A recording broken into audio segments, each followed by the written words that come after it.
Angika news TV में। आइए करते हैं आज की बुलेटिन की शुरुआत। 9 फरवरी को भागलपुर पहुंचेंगे नेता प्रतिपक्ष तेजस्वी यादव। तेजस्वी यादव के आगमन को लेकर सांसद बुलो मंडल ने की कार्यकर्ताओं के साथ बैठक। आरजेडी की ओर से बेरोजगारी हटाओ आरक्षण बढ़ाओ आंदोलन की शुरुआत 9 फरवरी से होगी। इसके लिए नेता प्रतिपक्ष तेजस्वी यादव 9 फरवरी को भागलपुर आएंगे। वे यहां के सैंडिस कंपाउंड में एक सभा को संबोधित करेंगे।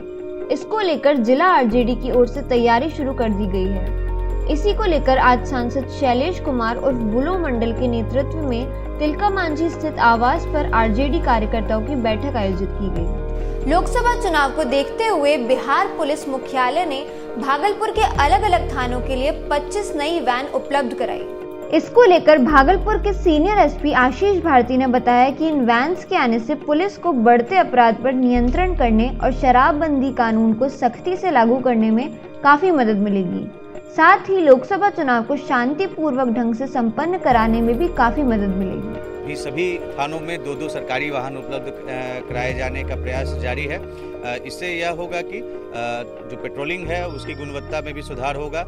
ज़्यादा से ज़्यादा समय वाहन पेट्रोलिंग में रहेंगे तथा कोई भी अगर घटना घटती है तो त्वरित उसमें कार्रवाई करने में पुलिस को मदद मिलेगी। इस तरीके से काफ़ी प्रभावी होगा और मुझे पूर्ण उम्मीद है कि भागलपुर में यह चुनाव को शांतिपूर्ण कराने में तथा अपराध नियंत्रण में काफी मददगार साबित होगा। भागलपुर के दल्लू बाबू धर्मशाला में 2 दिवसीय अंगिका महोत्सव का शुभारंभ हुआ।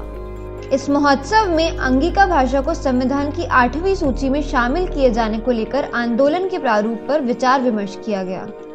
मौके पर विक्रमशिला हिंदी विद्यापीठ के कुलपति तेज नारायण कुशवाहा, दूरदर्शन के पूर्व निदेशक एसपी सिंह और कुंदन अमिताभ समेत अंग प्रदेश और अंगिका भाषा से जुड़े विद्वानों ने हिस्सा लिया। इससे पहले शहर में अंगिका महोत्सव को लेकर एक जुलूस भी निकाला गया था।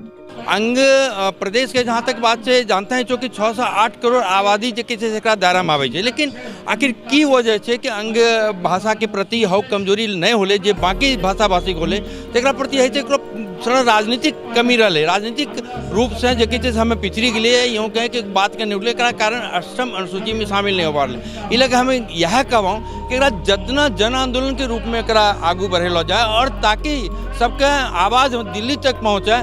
टीएमबीयू छात्र संघ पैनल चुनाव को लेकर आज से नामांकन की प्रक्रिया शुरू हो गई है। पैनल के 5 पदों के अलावा 11 कार्यकारिणी सदस्यों को लेकर एबीवीपी और छात्र आरजेडी के कार्यकर्ताओं ने नामांकन दाखिल किया। छात्र आरजेडी के साथ विद्यार्थी परिषद की ओर से सभी 16 पदों के लिए नामांकन का पर्चा दाखिल किया गया। नामांकन के दौरान सुरक्षा की व्यापक व्यवस्था की गई। खुद सिटी डीएसपी राजवंश सिंह पुलिस बलों के साथ नामांकन के दौरान मुस्तैद रहे। भागलपुर में बिहार पंचायत नगर प्रारंभिक शिक्षक संघ के बैनर तले नियोजित शिक्षकों ने राज्य और केंद्र सरकार के खिलाफ विरोध प्रदर्शन किया। नियोजित शिक्षकों ने शहर में जुलूस निकालकर कलेक्ट्रेट के सामने अपनी मांगों को लेकर राज्य और केंद्र सरकार के खिलाफ नारेबाजी की।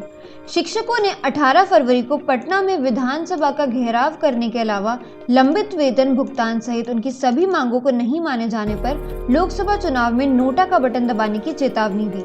आगामी चुनाव में हम लोग जितने भी शिक्षक हैं, 4 लाख शिक्षक हैं, इनके परिवार सब मिला के हम लोग लगभग 16 लाख लोग हैं। हम लोग सब नोटा का बटन दबाएंगे और सरकार को यहाँ से उखाड़ फेंकेंगे। हमारी 40 सूत्री मांगे हैं।